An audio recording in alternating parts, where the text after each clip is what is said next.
ಬಹಳ ಅದ್ಭುತವಾಗಿರುವಂತಹದ್ದು.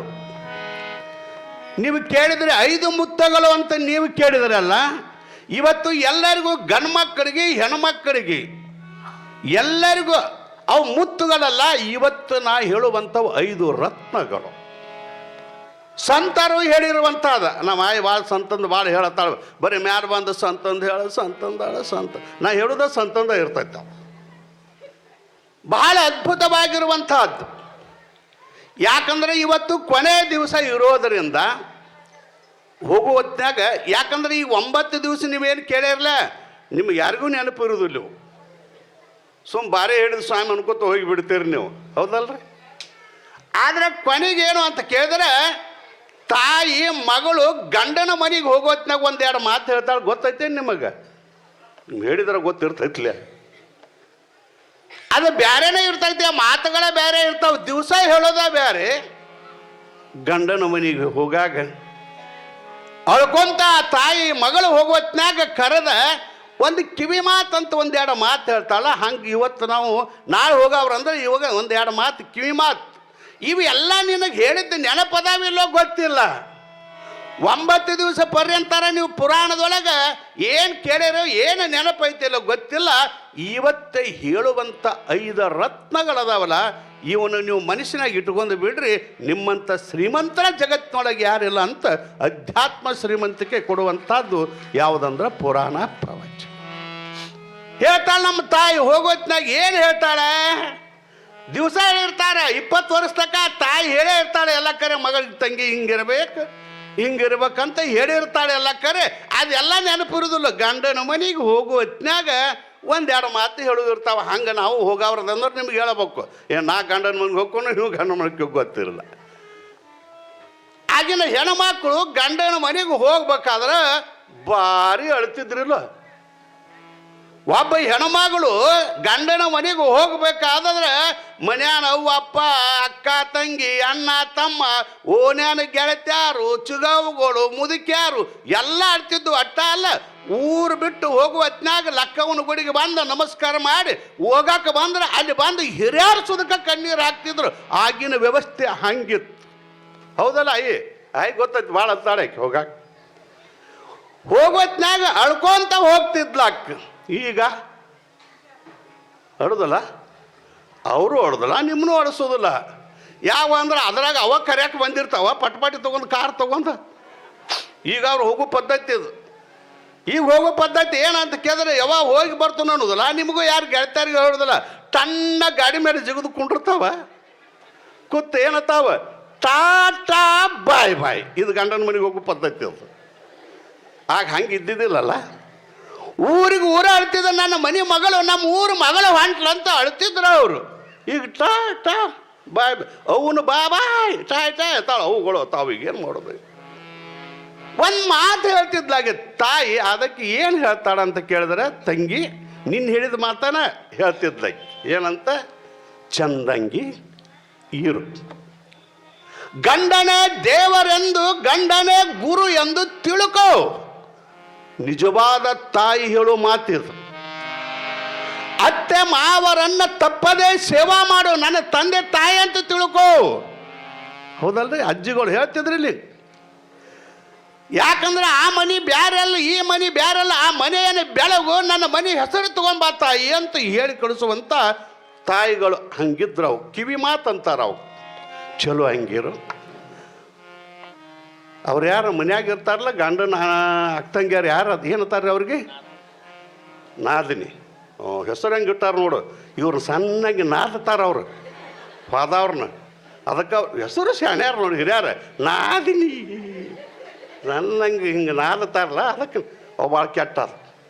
ಅದಕ್ಕೆ ಮೊದಲು ಕೊಡುವತ್ನಾಗ ಅಕ್ಕಂಗ್ಯಾರು ಇರಬಾರ್ದು, ಅವ್ವ ಅಪ್ಪ ಇರಬಾರ್ದು. ಮತ್ತು ಹೆಂಗೆ ಹುಟ್ಬೇಕು ಅವು? ಡೇಂಜರ್ ಭಾಳ ಇದು.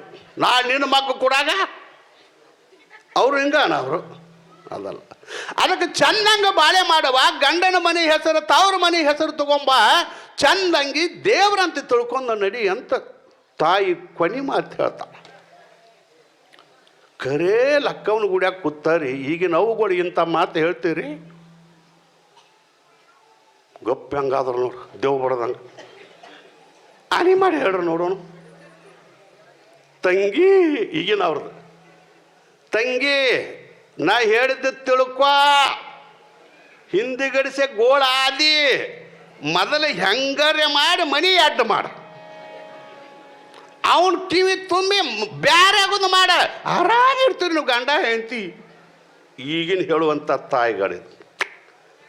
ಅದು ತಾಯಿನ ಅಲ್ಲಕ್ಕೆ, ಮಣಿತನ ಮಗಳ ಜೀವನವನ್ನು ಹಾಳು ಮಾಡೋಕ್ಕೆ ಹೆಣ್ಮಗಳ ಅಲ್ಲ. ಆಗ ತಾಯಿ ಹೆಂಗೆ ಮುತ್ತಿನಂತ ಎರಡು ಮಾತು ಹೇಳ್ತಾಳೆ, ರತ್ನದಂಥ ಮುತ್ತಿನಂಥ 4-5 ಮಾತು ನೀವು 9 ದಿವಸ ನೆನಪಿಟ್ಕೊಳ್ಳಿಲ್ಲ, ಇವ 5 ನಿಮ್ಮ ಜೀವನದೊಳಗೆ ಅಳವಡಿಸೋರು ಬಿಡು ಸಾಕ್ರಿ. ಇವು ಅಷ್ಟ ಹೇಳಿಬಿಡೋದನ್ಯ. ಇವತ್ತು ತುಳಸಿದಾಸರು ಒಂದು ಮಾತು ಹೇಳ್ತಾರೆ, ಈ ಹೊರಗಿನ ಸಂಪತ್ತುಗಳೇನದಾವಲ್ಲ, ಹೊರಗಿನ ಮುತ್ತು ರತ್ನಗಳೇನದಾವಲ್ಲ, ಹೊರಗಿನ ಹಣ ಬಳ್ಳಿ ಬಂಗಾರ ಐತೆ ಅನ್ನಲ್ಲ, ಇದನ್ನು ಸಂಪಾದನೆ ಮಾಡೋಕ್ಕೆ ಹೋಗಬೇಡ್ರಿ. ಇದು ನಮಗೆ ಕೈ ಕೊಡ್ತೈತಿ.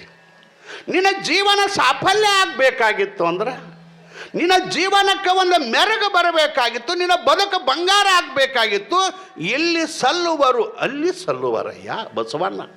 ಇಲ್ಲಿ ಚಲುವಾಗ ಮುಂದೆ ವಾದ ಮೇಲೆ ತಾ ಕೈಲಾಸಕ್ಕೆ ಹೋದಾಗ ಅಲ್ಲೂ ಚಲುವಾಗ, ಇಲ್ಲಿ ಸಲ್ಲುವರು ಅಲ್ಲಿ ಸಲ್ಲುವರು. ಇಲ್ಲಿ ನೀ ಚಲುವ ಅನಿಸಂದೆ ಅಂದ್ರೆ ಅಲ್ಲಿ ಪರಮಾತ್ಮನಂತಲೂ ನೀ ಬೇಕಾಗ್ತಿಪ್ಪ. ಅದಕ್ಕೆ ಚಲೋ ಅನ್ನೋ 5 ರತ್ನಗಳನ್ನು ನಿನ್ನ ಜೀವನದೊಳಗೆ ಅಳವಡಿಸ್ಕೋ ಅಂತಾರೆ ಅವರು. ಈ ಹೊರಗಿನ ಮುತ್ತು ರತ್ನಗಳಲ್ಲ, ನಿಮ್ಮ ಮುತ್ತು ರತ್ನಗಳು ನಿಮ್ಮ ವ್ಯವಹಾರಕ್ಕೆ ಬಂತು. ಧಾರ್ಮಿಕವಾಗಿ ಆಧ್ಯಾತ್ಮಿಕವಾಗಿ ಹೆಣ್ಮಕ್ಕಳಾಗಲಿ ಗಂಡು ಮಕ್ಕಳಾಗಲಿ ಶ್ರೀಮಂತರಾಗಲಿ ಬಡವರಾಗಲಿ ಎಲ್ಲರೂ ಸಂಪಾದನೆ ಮಾಡುವಂಥ ನಮ್ಮ ಜೀವನಕ್ಕೆ ಬೇಕಾಗುವಂಥ ಮಾನವ ಜನ್ಮದ ಸಾಫಲ್ಯ ಆಗಬೇಕಾಗಿತ್ತು ಅಂತ ಕೇಳಿದರೆ ಈ 5 ರತ್ನಗಳನ್ನು ನೀವು ಬರ್ಕೊಂಡು ಇಟ್ಕೋರಿ, ಮನಸ್ಸಿನೊಳಗೆ ತುಳ್ಕೋರಿ. ಬಹಳ ಚಂದ ಅಂತಾರೆ, ತುಳಸಿ ಇಸ ಸಂಸಾರ ಮೇ ಪಂಚರತ್ನ ಐಸಾರ್. ತುಳಸಿದಾಸರು ನಿನ್ನ ಸಂಸಾರದೊಳಗೆ, ನಿನ್ನ ಪ್ರಪಂಚದೊಳಗೆ, ಸಂಸಾರದೊಳಗೆ ಸಾರಭೂತವಾಗಿರತಕ್ಕಂಥ ಸುಖಮಯವಾಗಿರುವಂಥ ಆನಂದವನ್ನು ನೀಡುವಂಥ 5 ರತ್ನಗಳನ್ನು ಕಾಪಾಡಿಬಿಡು ಸಾಕು. ಹೇಳ್ತಾರೆ ಅವರು, ಯಾವ ಅನ್ನೋದು ನೆನಪಿಟ್ಕೋರಿ. ತುಳಸಿ ಇಸ್ ಸಂಸಾರ ಮೇ ಪಂಚರತ್ನ ಐಸಾರ, ಸಾಧು ಮಿಲನ ಹರಿಭಜನ ದಯಾ ಧರ್ಮ ಉಪಕಾರ. ಈ 5 ರತ್ನಗಳ ಸಾಕು ನಿನ್ನ ಜೀವನದೊಳಗೆ. ಎಂಥ ರತ್ನ ರೀ, ನೆನಪಿಟ್ಕೋರಿ. ಸಾಧು ಮಿಲನ, ಹರಿಭಜನ, ದಯಾ, ಧರ್ಮ, ಉಪಕಾರ. ಈ 5 ರತ್ನಗಳನ್ನು ನಿನ್ನ ಜೀವನದೊಳಗೆ ನೀ ಅಳವಡಿಸಿ ಅಂದ್ರೆ, ಶರಣರು ಹೇಳಿಲ್ಲ ಭೂಮಿ ನಿನ್ನದಲ್ಲ, ಕಾಮಿನಿ ನಿನ್ನವಳಲ್ಲ, ಹೇಮ ನಿನ್ನದಲ್ಲ, ಇವು ಜಗತ್ತಿಕ್ಯದ ವಿಧಿ. ನಿನ್ನ ಒಡವೆ ಎಂಬುದು ಜ್ಞಾನ ರತ್ನ. ಈ 5 ರತ್ನಗಳನ್ನು ನೀನು ಅಲಂಕರಿಸಿದೆ ಆದೊಡೆ ಈ ಜಗತ್ತಿನೊಳಗೆ ನಿನ್ನಿಂದ ಬಿಟ್ಟ ಶ್ರೀಮಂತರೇ ಇಲ್ಲ ಅಂಥೇಳಿ ಅಲ್ಲಮ್ಮ ಪ್ರಭುಗಳು ಈ ಮಾತನ್ನು ಹೇಳಿದ್ದಾರೆ. ಪುಣ್ಯಾತ್ಮರೇ, ಇವ 5 ರತ್ನಗಳನ್ನು ಕಳಿಸಲು ಸಾಕು, ಜೀವನ ಸಾಫಲ್ಯ ಆಗ್ತದೆ. ಇವೆಲ್ಲ ಬಿಟ್ಟು ಹೋಗೋದದಾವ್ರಿ. ಧನಾನಿ ಭೂಮೌ ಪಶುಬೇಷ್ಟ ಗೋಷ್ಠೆ ಭಾರ್ಯಾಗ್ರಹದ್ವಾರೆ ಜನ ಸ್ಮಶಾನೆ. ಇದೆಲ್ಲ ನಾವು ಹೋಗೋತ್ನಾಗ ಕೈ ಖಾಲಿ ಮಾಡ್ಕೊಂಡ ಹೋಗ್ಬೇಕಲ್ಲ, ಏನು ಒಯ್ಯಕ್ಕೆ ಬರೋದಿಲ್ಲಲ್ಲ. ಬರುವಾಗ ಏನೂ ತಂದೆ ಇಲ್ಲ, ಹೋಗುವಾಗ ಏನೂ ಒಯ್ಯೋನಿಲ್ಲ. ಬಂದು 2 ನರಬಾರ್ಕ ದಿಮಾಕ್ ಮಾಡ್ತೀವಿ, ಇಷ್ಟ ಅಲ್ಲಕ್ಕರೆ ಬರಬೇಕಲ್ಲಪ್ಪ. ನೀ ಇಲ್ಲಿ ಬಂದದಂದ್ರೆ ಏನಾರ ಬುದ್ಧಿ ಕಟ್ಕೊಂಡು ಹೋಗ್ಬೇಕಾಕೈತ್ಲ. ಇವ 5 ರತ್ನಗಳ ನಿನ್ನ ಜೀವನದೊಳಗೆ ಗಾಡಿ ಮಾಡಿ. ಯಾವು? ಸಾಧು ಮಿಲನ, ಹರಿಭಜನ, ದಯಾ, ಧರ್ಮ, ಉಪಕಾರ. ಇವು 5 ರತ್ನಗಳು. ಅದನ್ನು ಒಂದೊಂದು ಮಾತಿಗೆ 2 ಮಾತುಗಳನ್ನು ಹೇಳ್ಕೊತ ಹೋಗೋಣ. ಸಾಧು ಮಿಲನ ಅಂದರೆ ಏನು?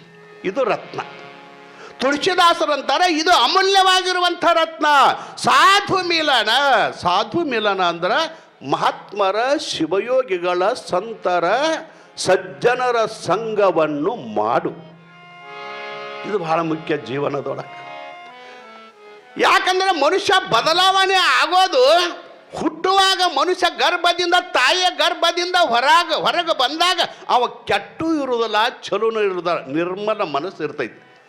ಆ ಮಕ್ಕಳಿಗೆ ಏನದ ರೀ, ಆಗ ತಾಯಿ ಗರ್ಭದಿಂದ ಹೊರಗೆ ಬಂದಾಗ ಮಕ್ಕಳ ಅವು ಕೆಟ್ಟಿಲ್ಲ, ಚಲೋ ಇಲ್ಲ, ದೇವ್ರು ಅಂತಿರ್ಲೇನು. ಮಕ್ಕಳಂದ್ರೆ ದೇವ್ರಿದ್ದಂಗೆ, ದೇವ್ರಿದ್ದಂಗೆ. ಮಕ್ಕಳು ದೇವರದಾವಾಗಿ ಹೊರಗೆ ಬಂದಾವ, ಮುಂದೆ ಮಕ್ಕಳು ದೇವರಾಗ್ತಾವೋ ದೆವ್ ಆಗ್ತಾವೋ ಅಂದ್ರೆ ಅದು ಎದರಿಂದ ಅಂತ ಕೇಳಿದ್ರೆ ಯಾರ ಸಂಘ ಮಾಡ್ತೀರಿ ಅವ್ರಂಗ ಅಕ್ಕ. ನೀರು ಭಾಳ ಚಲೋ ಅದ, ನೀರಿನೊಳಗೆ ಯಾವ ಬಣ್ಣ ಹಾಕ್ತೀರಿ ಅದರಂಗ ನೀರು ಆಗ್ತದ. ನೀರು ಚಲೋನ ಅದ, ನೀರಿನೊಳಗೆ ಕೆಂಪು ಹಾಕಿದ್ರೆ ಕೆಂಪು ಆಗ್ತದ, ಹಸಿರು ಹಾಕಿದ್ರೆ ಹಸಿರು ಆಗ್ತದ, ಯಾವ್ದು ಹಾಕ್ತೀರಿ ಹಂಗಾಗ್ತದಲ್ಲ. ಅದಕ್ಕಾಗಿ ನಮ್ಮ ಮನುಷ್ಯ ಜೀವನ ಕೆಡೋದು ಚಲೋ ಆಗೋದು ಎದ್ರ ಮ್ಯಾಲದ ಅಂತ ಕೇಳಿದ್ರೆ ಸಂಘದ ಮ್ಯಾಲದ, ಸಂಘ ಮೇಲದ. ಅದಕ್ಕೆ ನಿಮ್ಮ ಮಕ್ಕಳನ್ನು ನೀವಾದರೂ ನಿಮ್ಮ ಮಕ್ಕಳನ್ನು ಒಳ್ಳೆಯವರ ಸಂಘ, ಸಜ್ಜನರ ಸಂಘವದು ಹೆಜ್ಜೇನು ಸೂರ್ಯದಂತೆ, ದುರ್ಜನರ ಸಂಘವದು ಬಚ್ಚಲ ರೊಜ್ಜಿನಂತಕ್ಕೂ ಸರ್ವಜ್ಞ. ಬಹಳ ಚಂದ ಹೇಳಿದರು. ದೊಡ್ಡವರ ಸಂಘ ಮಾಡಬೇಕು ನಾವು, ಶರಣರ ಸಂಘ, ಸಜ್ಜನರ ಸಂಘ, ಊರೊಳಗಿರುವಂಥ ಒಳ್ಳೆಯವರ ಸಂಘ ನೀವು ಮಾಡಿದ್ರಿ ಅಂದ್ರೆ ನೀವು ಒಳ್ಳೆಯವರಾಗ್ತೀರಿ.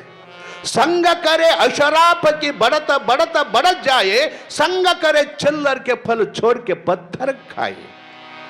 ದೊಡ್ಡವರ ಸಂಘ ಮಾಡಿದೆ ಅಂದ್ರೆ ನೀನು ದೊಡ್ಡವಾಗ್ತಿ, ಚಿಲ್ಲರ್ ಮಂದಿ ಸಂಘ ಮಾಡಿದೆ ಅಂದ್ರೆ ನೀನು ಚಿಲ್ಲರ್ ಆಗ್ತಿ. ಮಕ್ಕಳು ಕೆಟ್ಟು ಹೋಗೋದು, ನೀವು ಕೆಟ್ಟು ಹೋಗೋದು, ನೀವು ಹುಟ್ಟ ಯಾರ್ಯಾರ ಸರಿ ಕುಡ್ದ ಹುಟ್ಟಿರೇನಪ್ಪ,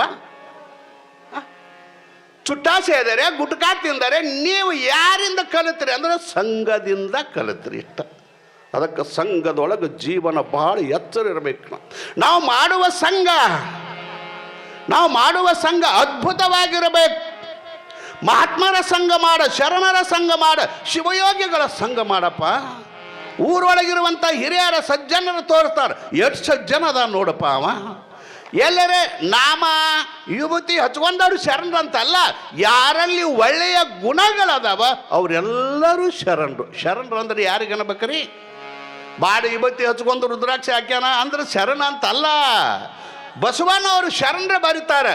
ಶರಣ ಅಂದ್ರೆ ಯಾರಿಗೆ ಅನ್ಬೇಕಂದ್ರೆ ಅರಿದೊಡೆ, ಮನ್ಯಾಗ ಬರ್ದಿರ್ತಿರ್ಲ ಏನ್ರಿ, ಅರಿದೊಡೆ ಶರಣ, ಮರೆದೊಡೆ ಮಾನವ. ಯಾರು ತನ್ನ ಸ್ವರೂಪವನ್ನು, ಪರಮಾತ್ಮನನ್ನ, ದೇವಿಯ ಮಹಿಮೆಯನ್ನು ಯಾರು ಅರಿತಾರಲ್ಲ ಅವರಿಗೆ ನಾವು ಶರಣರಂತೀವ. ಅಂಥ ಶರಣರ ಸಂಘ ನೀವು ಸದಾ ಮಾಡ್ರಿ. ಎಷ್ಟು ತಾಕತ್ತದ ರೀ ಸಂಘದೊಳಗೆ, ಎಷ್ಟು ತಾಕತ್ತದ, ಎಷ್ಟು ಮಹತ್ವದ. ನೀವು ಇಲ್ಲಿ ಬಂದು ಕುಂತಾರಿ, ಈಗ ಎದಕ್ಕೆ ಕುಂತಾರಿ? ಶರಣರ ಸಂಘ. ಇಲ್ಲಿದ್ದವರೆಲ್ಲ ಶರಣರು, ನೀವೆಲ್ಲ ಸಂತರು. ಸಂತರಂದ್ರೆ ಎಲ್ಲರೇ ಅದು ಬುಕ್ಕ ಬಡ್ಕೊಂಡು ಹೋಗಿ ತುಳಸಿ ಮಾಲೆ ಹಾಕಿದವರು ಸಂತರಲ್ಲ, ವೇಷ ಢಂಬಕರಿದ್ದಿರ್ಬೇಕು. ಅವ್ರು ಎಲ್ಲರೂ ಸಂತರಾಗುವುದಿಲ್ಲ. ಸಂತರು ಅಂದ್ರೆ ಏನು ಅಂತ ಕೇಳಿದ್ರೆ ಶಾಸ್ತ್ರ ಬರೀತದ, ಸದಸತ್ ವಚನ ವಿವೇಕ ಕುಶಲ ಸಂತ. ಚಂದದ. ಅರಿದೊಡೆ ಶರಣ. ಇವತ್ತೇ ಹಚ್ಚಿದವ್ ಶರಣಲ್ಲ, ಯಾರು ಪರಮಾತ್ಮನ ಅರಿತಿದಾರ ಅವ್ರಿಗೆ ಶರಣ ಅನ್ರಿ. ಸಂತರು ಯಾರಂದ್ರೆ ಸದಸತ್ ವಚನ ವಿವೇಕ ಕುಶಲ. ಇದು ಸತ್ಯ, ಇದು ಮಿಥ್ಯ, ಇದು ಸುಖ, ಇದು ದುಃಖ, ಯಾವುದು ಚೆನ್ನಾಗದ ಅಂತ ಯಾವ ತಿಳುವಳಿಕೆ ಮಾಡಿದಲ್ಲ ಅವಾಗ ನಾವು ಸಂತರನ್ನಬೇಕಪ್ಪ. ಅಂಥವರ ಸಂಘವನ್ನು ಮಾಡಿ. ನಾನು ನಿಮಗೊಂದು ಮಾತು ಕೇಳ್ತೇನೆ. ಎಲ್ಲರೂ ಬಂದು ಕೂತಾರೆ, ನಮ್ಮ ಅವ್ಗಳು ಅಪ್ಪಗಳು ಎಲ್ಲ ಕೂತೀರಿ. ನಾ ಹೇಳಕತ್ತಿದ್ದು 5 ಮುತ್ತುಗಳು, 5 ರತ್ನಗಳು ಜೀವನದೊಳಗೆ ಎಲ್ಲರೂ ಹೆಣ್ಮಕ್ಳು ಗಂಡು ಮಕ್ಕಳು ಧರಿಸುವಂಥವು. ಈಗ ಎಲ್ಲರೂ ನೀವು ಬಂದು ಕುಂತಾರಿ. ಯಾಕೆ ಬಂದು ಕುಂತಾರಿ? ಮನ್ಯಾಗೇನು ಕೆಲಸ ಇಲ್ಲೋ, ಏನು ನೋಡಕ್ಕೆ ಧಾರಾವಾಹಿ ಇಲ್ಲೋ? ಎಲ್ಲ ಅದಾವ, ಎಲ್ಲ ಅದ. ಆದರೂ ಎಲ್ಲ ಕೆಲಸ ಬಿಟ್ಟು ಎಲ್ಲ ಬಿಟ್ಟು ಏನು ಊಟ ಸಿಗಲ್ದ ಕೈಗೆ ಬಂದಾರಿ? ಇಲ್ಲಿ ಇಲ್ಲ. ಮೃಷ್ಟಾನ ಭೋಜನ ಮಾಡುವಂಥ ತಾಕತ್ತು ದೇವಿ ನಿಮಗೆ ಕೊಟ್ಟಾಳ. ಮನ್ಯಾಗ ಊಟನೂ ಮಾಡಬಹುದು, ಕುಂಡ್ರಬಹುದು, ಆಗಬಹುದು. ಎಲ್ಲ ಕರೆ ಎಲ್ಲ ಅದರಿ, ಶಾಂತಿ ಇಲ್ಲ, ಸಮಾಧಾನ, ಜೀವಕ್ಕೆ ಸಮಾಧಾನ ಇಲ್ಲ. ಅದಕ್ಕೆ ನೀವು ಇಲ್ಲಿ ಬಂದು ಕುಂತಾರೆ. ಒಬ್ಬರು ಸ್ವಾಮಿಗಳು ಬಂದಾರ, ದೇವಿಯ ಪುರಾಣ ಹೇಳ್ತಾರ, ಶರಣರ ವಚನ, ಸಂತರ ಮಾತುಗಳನ್ನು ಹೇಳ್ತಾರೆ. ಆ ಮಾತು ಕೇಳಿದ್ರೆ ಜೀವನಕ್ಕೆ ಶಾಂತಿ ಸಿಗ್ತದ, ಶಾಂತಿ ಸಿಗ್ತದೆ.